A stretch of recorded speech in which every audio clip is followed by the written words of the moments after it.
Halo semuanya, kembali lagi bersama saya Benedikta Nyoman Putri Triningsih dengan NIM 2113031011 dari program studi pendidikan kimia. Jadi pada kesempatan kali ini, pada video kali ini saya akan membahas soal-soal kimia SMA kelas 10 semester genap. Nah, jadi di sini nanti ada 18 soal dengan 6 topik yang akan saya bahas.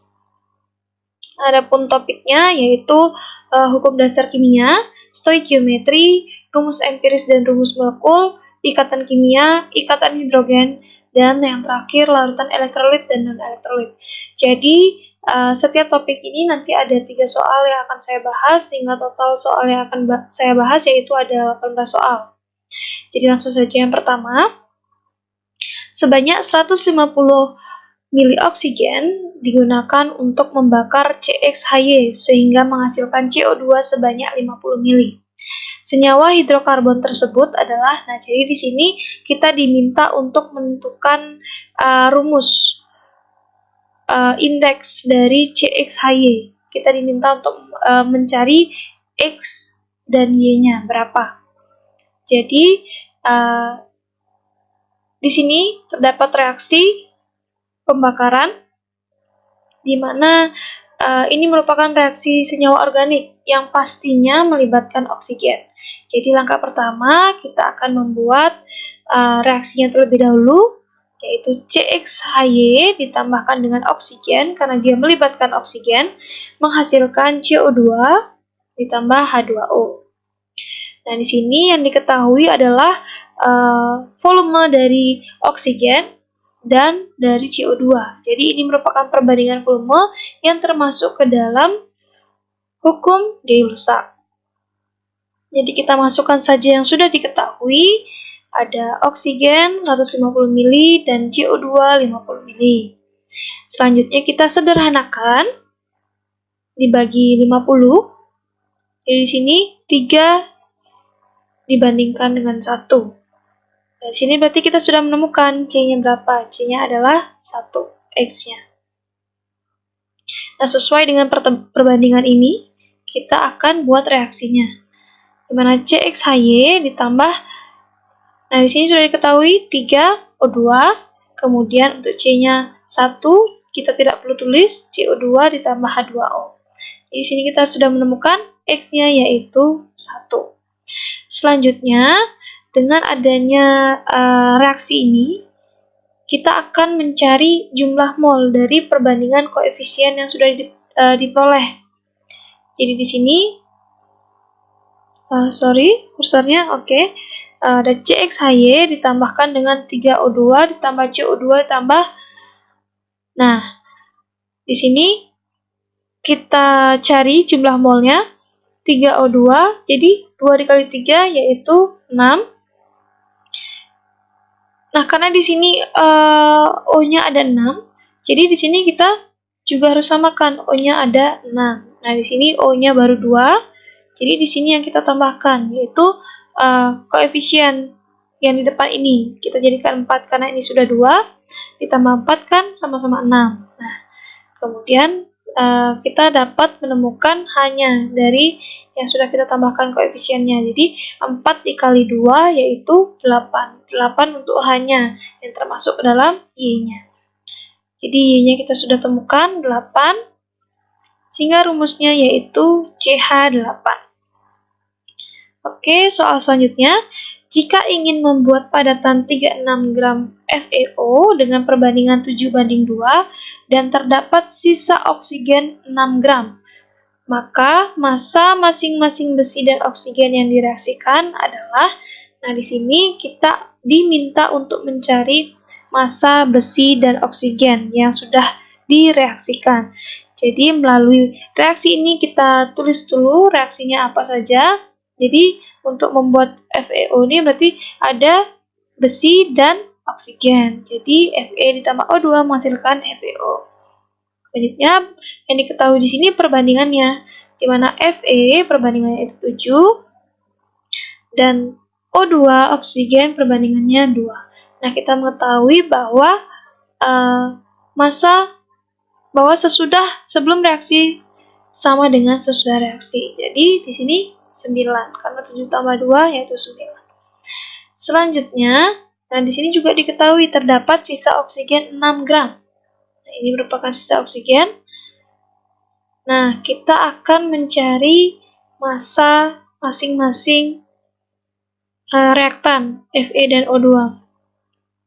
Jadi yang di sini diketahui yaitu 36 dari FeO-nya 36. Nah, kita di sini disuruh mencari Fe dan O2-nya. Jadi caranya adalah yang ditanyakan, ini rumus ya, yang ditanyakan dibagi dengan yang diketahui 9 molnya dikali dengan gram yang sudah diketahui masanya yaitu 36. Jadi 7/9 kali 36 yaitu 28 gram. Nah, untuk oksigen yang ditanya yaitu 2, jumlah molnya dibagi dengan jumlah mol yang sudah diketahui 9 dikali dengan masanya yang sudah diketahui 36, jadi 8 gram. Nah, untuk mencari O2-nya di sini karena ada yang sisa jadi kita jumlahkan saja. 8 ditambahkan dengan 6. Jadi oksigennya di sini yaitu 14. Selanjutnya untuk Fe karena tidak ada sisa, jadi kita langsung saja gunakan yang bereaksi yaitu 28. Jadi untuk massa besi dan oksigen yaitu 28 dan 14. Oke. Soal selanjutnya. Amonia dibuat dari reaksi gas hidrogen dan gas nitrogen menurut persamaan 3H2 ditambah O2 menghasilkan CO2 ditambah H2O. Jika pada reaksi tersebut membutuhkan 6 liter gas hidrogen dan 2 liter gas nitrogen untuk membentuk 6 liter gas hidrogen dan 2 liter gas nitrogen. Untuk membentuk 4 liter gas amonia, maka hukum dasar yang berlaku dalam kasus ini adalah, nah kita tulis dulu, hidrogen, di mana? Di sini hidrogen dan nitrogen menghasilkan NH3 ya. Kita langsung tulis saja. Nah, yang diketahui di sini adalah 6 liter untuk gas hidrogen dan 2 liter untuk gas nitrogen. Kemudian menghasilkan NH3 4 liter. Maka bisa kita lihat dari koefisiennya di sini 1 ya. Koefisiennya 1 menghasilkan perbandingan volumenya 2 liter. Kemudian ini 3 perbandingan volumenya jadinya 6 liter. Dan ini 2 menghasilkan 4 liter. Jadi ini merupakan perbandingan volume dari koefisiennya, yaitu di mana 1 itu untuk 1 koefisien itu untuk 2 liter, kemudian 2 liter, kemudian yang koefisien yang kedua 2 dikali 2 4 liter, kemudian yang ketiga koefisien yang ketiga 3 kali 2 liter yaitu 6 liter. Ini merupakan perbandingan volume dari koefisiennya. Sehingga ini termasuk hukum Gay-Lussac. Nah, sama seperti yang tadi ya. Oke, soal selanjutnya. Pada reaksi pembakaran sempurna, 30 gram gas etana C2H6 menurut reaksi 2C2H6 ditambah CO2 ditambah 7O2 menghasilkan 4CO2 ditambah 6H2O. Dibutuhkan gas oksigen sebanyak. Nah, kita tidak bisa menggunakan rumus yang tadi, mana perbandingan volume sama dengan perbandingan koefisien itu. Karena di sini yang diketahui adalah gramnya. Jadi, untuk mencari molnya kita menggunakan rumus gram per ml. Dan di sini gramnya sudah diketahui 30.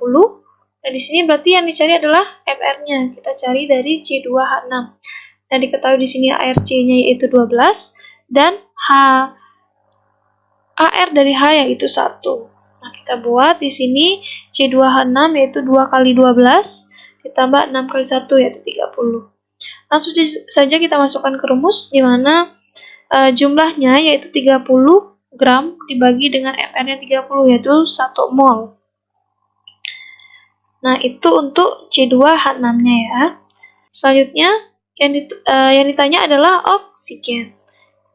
Baik, karena yang ditanya adalah oksigen, Dan yang sudah diketahui adalah C2H6, jadi kita bisa berangkat dari sini menggunakan rumus yang tadi, yaitu yang ditanya yang diketahui dikali dengan gramnya yang sudah diketahui juga.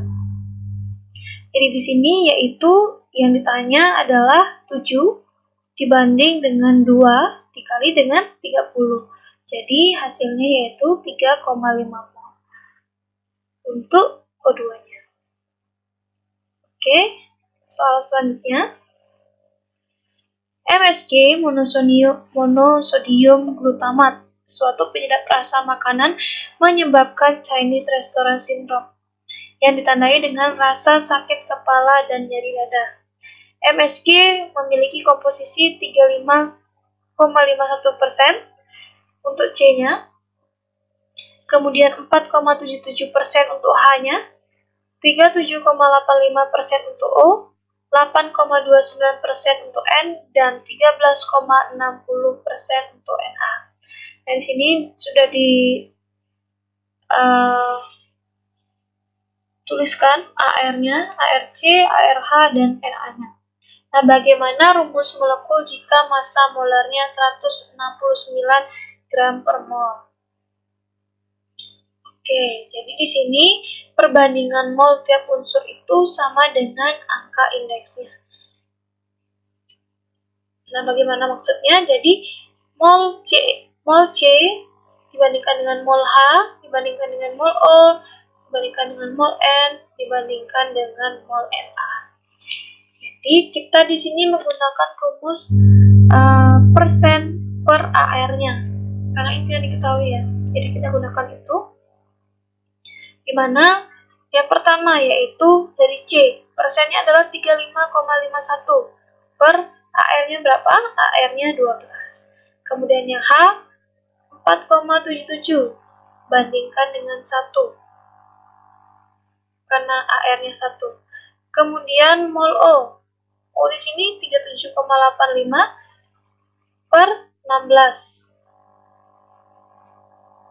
Kemudian untuk N di sini 8,29 per 14. Untuk Na 13,60 per 23. Kita sederhanakan, kita bagi dulu.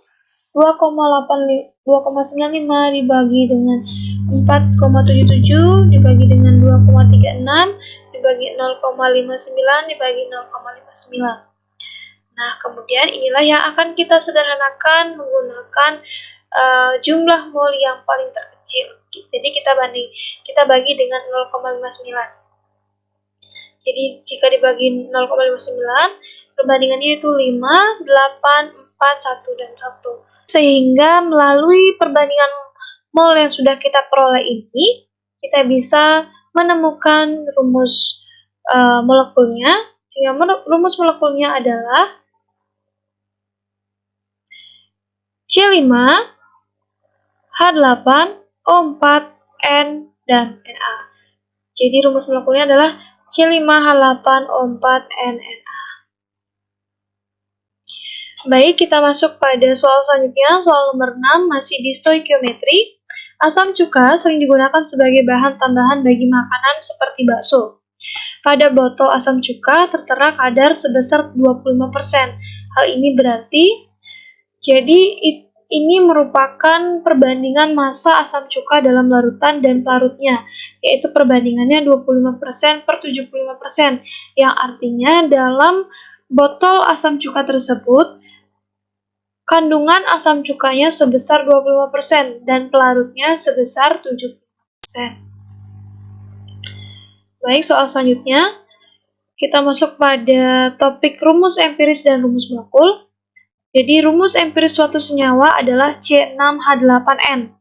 Jika massa molekul relatifnya adalah 80, rumus molekulnya adalah, dan di sini sudah diberitahu AR dari C dan AR dari H. Jadi kita gunakan persamaan ini saja, di mana C6H8N sama dengan MR-nya. Jadi kita cari satu persatu, di mana C6H8, C-nya terlebih dahulu, C-nya di sini ada 6 dikali dengan AR dari C-nya, yaitu 12. Kemudian ditambah dengan H H8-nya yaitu 8 dikali dengan AR dari H. Kemudian kali N sama dengan MR-nya 80. Sehingga 6 kali 12 ditambah 8 kali 1. Tutup kurung N sama dengan 80. Kita tambahkan, sini 6 kali 12 adalah 72 ditambah dengan 8, N sama dengan 80. Sehingga 80N sama dengan 80, sehingga N-nya adalah 1. Nah, dari situ kita bisa menemukan rumus molekul dari yang ditanyakan, di mana C6H8 dikali dengan N-nya yaitu 1, jadinya C6H8. Jawabannya adalah yang D. Selanjutnya, sejumlah hidrokarbon dengan volume 40 mili pada keadaan STP dibakar menjadi 80 mili karbon dioksida dan 80 mili air dalam fasa gas dan STP. Nah, apabila diketahui MR senyawa tersebut sebesar 42, tentukan rumus molekul senyawa hidrokarbon tersebut. Nah, berdasarkan hukum Avogadro, pada keadaan STP, volume dan koefisien reaksi merupakan perbandingan antar zat yang bereaksi. Jadi, ini merupakan reaksi dari senyawa organik yang membutuhkan oksigen. Jadi kita diminta di sini mencari rumus molekulnya. Jadi CX plus CXHY ditambahkan dengan O2 karena dia melibatkan oksigen menjadi CO2 ditambah setengah H2O. Kita masukkan yang sudah diketahui di sini adalah volume dari hidrokarbonnya, senyawa hidrokarbonnya, yaitu 40 CXHY ditambahkan dengan O2 ditambah CO2 yang di sini 80 mili ditambahkan dengan H2O di sini 80 mili. Kita sederhanakan, jadinya CXHY ditambah O2, 2CO2 ditambah 2H2O. Sehingga rumus molekulnya adalah C2H4. Baik, soal selanjutnya itu soal nomor 9. Jika masanya adalah 74,02% C, 8,710% H, dan 17,27% N, dan 40,57 gram nikotin sama dengan 0,2500 mol. Berapakah rumus molekul nikotin? Nah, yang kita harus lakukan adalah menggunakan rumus seperti tadi, yaitu persen per AR-nya. Dimana yang pertama untuk C, 74,02 gram C dikali dengan 12,01 gram per mol, sama dengan 6,163 mol untuk C. Kemudian yang kedua untuk H, 8,710 gram H kali dengan 1 per 1008 gram. Jadi 8,624 mol untuk H. Yang terakhir 17,27 gram N kali 1 per 14,01 gram. Jadinya 1,233 mol untuk N. Nah, selanjutnya yang sudah kita peroleh ini kita bagi dengan 1000,233. Sehingga hasilnya yaitu 5 mol C, kemudian 7 mol H, dan 1 mol N. Jadi rumus empiris sementaranya yaitu 75H7N. Oke, selanjutnya yaitu yang diketahui di sini kan 40,57 gram nikotin sama dengan 0,2500 mol. Jadi kita bagi saja 40,57 gram per 0,2500 mol. Ini hasilnya yaitu 162,3 gram per mol. Nah, ini kita bagi 2, yaitu 81,13 gram per mol. Sehingga untuk rumus molekulnya, karena dia dibagi 2, jadi kita dikali 2. 2 dikali dengan rumus molekul yang sudah diketahui tadi, 75C5H7N. Menghasilkan C10H14N2. Jadi itulah rumus molekulnya. Oke, selanjutnya yaitu soal nomor 10. Pasangan senyawa berikut yang merupakan pasangan senyawa yang memiliki ikatan kovalen adalah. Nah, kita sudah mengetahui bahwa ikatan ionik itu merupakan ikatan antara logam dan non-logam, kemudian ikatan kovalen antara non-logam dan non-logam. Nah, untuk logam itu dalam sistem periode unsur itu ada di golongan 1A kecuali hidrogen, golongan 2A, 3A kecuali B, dan logam transisi yang ada di D. Kemudian untuk sehingga ikatan ionik itu ada di KCl, K itu kan di golongan 1A, kemudian Na golongan 1A juga, kemudian Fe itu ada di transisi, dan Mg itu di golongan 2A. Kemudian untuk ikatan kovalen itu ada HCl, bisa kita lihat di sana, CH4 dan CO2. Sehingga bisa kita ketahui bahwa pasangan senyawa yang memiliki ikatan kovalen adalah HCl dan NH3. Oke, soal selanjutnya yaitu diketahui nomor atom X adalah 7 dan nomor atom Y adalah 1. Senyawa yang terbentuk dari ikatan antara X dan Y adalah XY3. Maka bentuk molekulnya adalah, langkah pertama yang kita lakukan adalah kita mencari konfigurasi elektronnya dari X dengan nomor atomnya 7 yaitu 2 dan 5, sehingga dia hanya dapat menerima 3 elektron. Kemudian untuk Y itu konfigurasi elektronnya adalah 1, sehingga dia hanya bisa menerima 1 elektron saja. Maka selanjutnya kita gambar struktur Lewisnya, di mana untuk X di sini dia elektron valensinya adalah 5. Nah, di sini kita pasang 3 elektron bebasnya. Kemudian untuk Y-nya yaitu elektron valensinya 1 karena dia membentuk XY3, sehingga di sini ada 3 elektron bebas. Sehingga di sini adalah PeB-nya ada 3, PeI ada 3, kemudian PeB. Sehingga setelah dimasukkan rumus AXMEN yaitu AX3 dan E, sehingga bentuk molekul dari yang ditanyakan ini adalah segitiga bipiramida. Baik, soal selanjutnya yaitu perhatikan tabel data fisik dan daya hantar larutan L dan M berikut. Dimana untuk senyawa L yaitu titik lelehnya minus 115, kemudian lelehannya tidak mengantarkan arus listrik dan larutannya mengantarkan arus listrik. Kemudian untuk M-nya itu titik lelehnya 810, lelehannya mengantarkan arus listrik dan larutannya juga mengantarkan arus listrik. Nah, dari data tersebut ikatan yang terdapat dalam senyawa L dan M berturut-turut adalah, perlu diketahui bahwa senyawa ion itu titik leleh dan titik didihnya tinggi. Kemudian lelehan dan larutannya dapat mengantarkan arus listrik.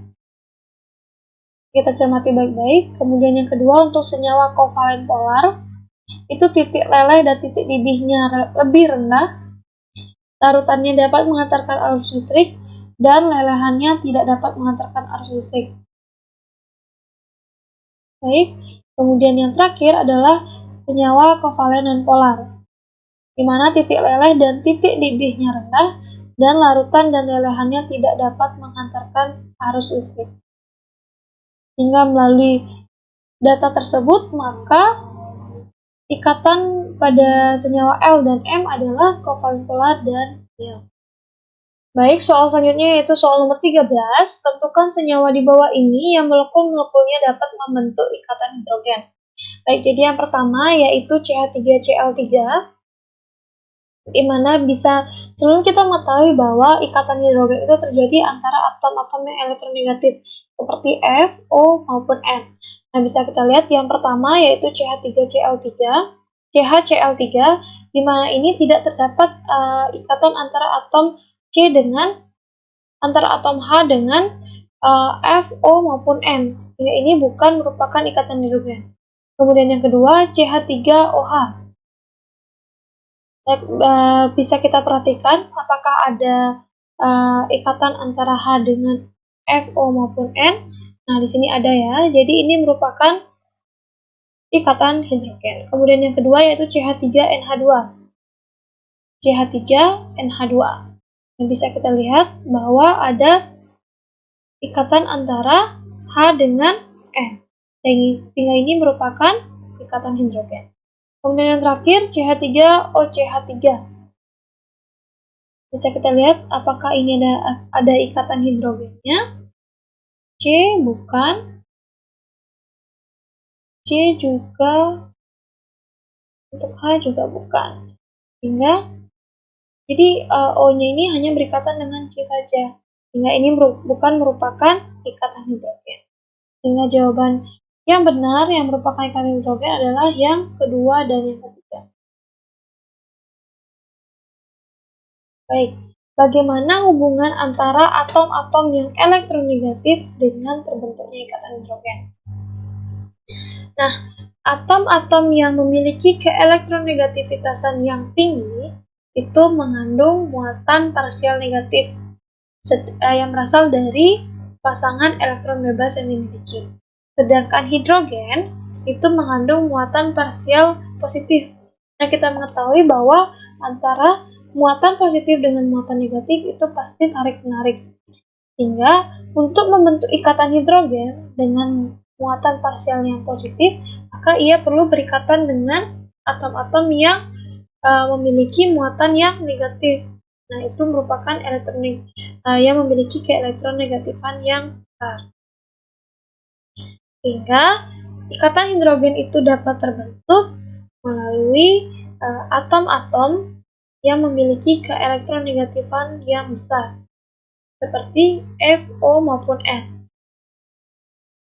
Jadi atom H itu dapat berikatan dengan F, O maupun N sehingga terjadi ikatan hidrogen. Baik, soal selanjutnya itu soal nomor 15.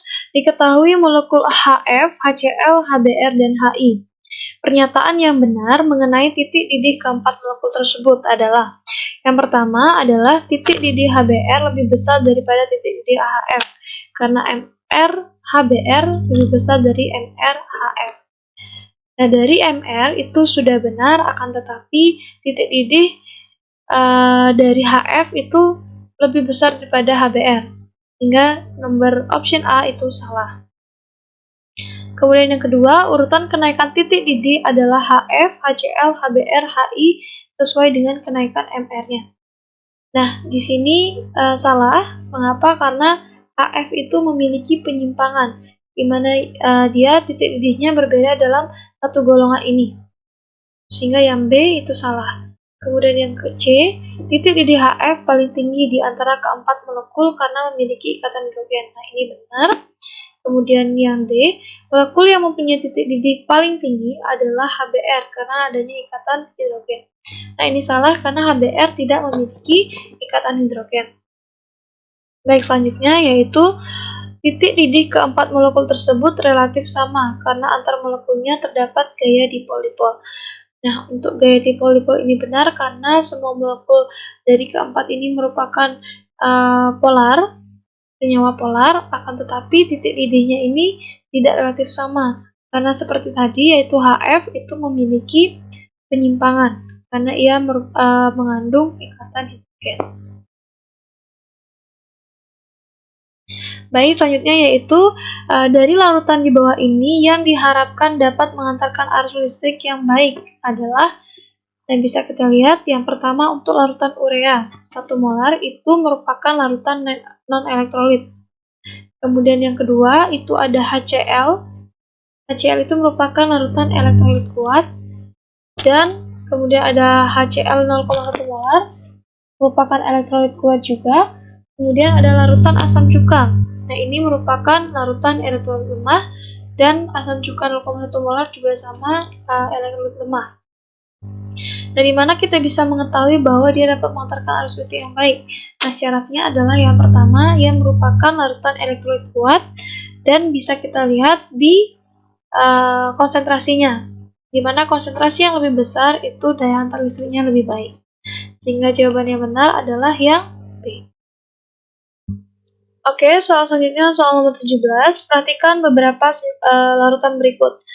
K2SO4 2 molar, H2C2O4 2 molar, SrOH2 2 molar, CONH2 1 molar. Pasangan larutan yang diperkirakan memiliki daya hantar listrik sama kuat adalah. Nah, syarat dapat mengantarkan arus listrik adalah merupakan senyawa ion. Jadi, kita bisa mencari tahu terlebih dahulu masing-masing larutan ini apakah senyawa ion maupun ataupun kovalen. Jadi yang pertama ini merupakan senyawa ion. Mengapa? Karena jika dijabarkan akan seperti ini, di mana K2SO4 menjadi 2K plus ditambah SO4 2-. Kemudian H2C2O4 2 molar ini merupakan senyawa kovalen. Kemudian SrOH2 2 molar merupakan senyawa ion. Jika dijabarkan menjadi SrOH2 menjadi Sr2 plus tambah 2 OH-. Kemudian yang keempat, CONH2 1 molar. Nah, ini merupakan senyawa kovalen, sehingga yang diperkirakan dapat mengantarkan listrik sama kuat adalah 1 dan 3. Baik, soal terakhir, Doni ingin menguji daya hantar listrik larutan P dan Q yang belum diketahui sifatnya. Kedua larutan dirangkai dengan lampu, sumber arus, dan elektroda. Larutan P dapat menyalakan lampu dengan redup dan menghasilkan gelembung gas di elektroda, sedangkan larutan Q tidak dapat menyalakan lampu dan tidak menghasilkan gelembung gas di elektroda. Kemungkinan larutan P dan Q secara berturut-turut adalah, nah ini kita jabarkan terlebih dahulu, di mana larutan P ini menghasilkan lampu namun redup dan menghasilkan gelembung gas. Nah, bisa kita ketahui bahwa ini merupakan larutan elektrolit lemah. Kemudian yang kedua, larutan Q tidak dapat menyalakan lampu dan tidak menghasilkan gelembung gas. Nah, kita dapat mengetahui bahwa ini merupakan larutan non-elektrolit, sehingga kemungkinan larutan P dan Q secara berturut-turut adalah yang pertama HCl dan NaCl. Nah, HCl dan NaCl ini merupakan larutan elektrolit kuat. Kemudian NaCl dan HCl juga sama. Kemudian yang ketiga, HCl dan NH3. HCl ini merupakan larutan elektrolit kuat dan NH3 merupakan larutan elektrolit lemah. Kemudian yang ke D, NH3 dan C2H6O. Nah, untuk NH3 ini merupakan larutan non-elektrolit dan C2H6O ini merupakan larutan non-elektrolit. Nah, kita bisa mengetahui bahwa larutan non-elektrolit dan larutan elektrolit lemah dan non-elektrolit adalah NH3 dan C2H6O. Oke, baik. Jadi sekian pembahasan soal-soal kimia kelas 10 semester 2 yang bisa saya jelaskan. Mohon maaf apabila ada kesalahan dan tutur kata, kemudian ada yang kekurangan dalam pembahasan ini. Saya mohon maaf. Dan atas perhatiannya saya ucapkan terima kasih. Semoga pembahasan ini dapat bermanfaat bagi kita semua.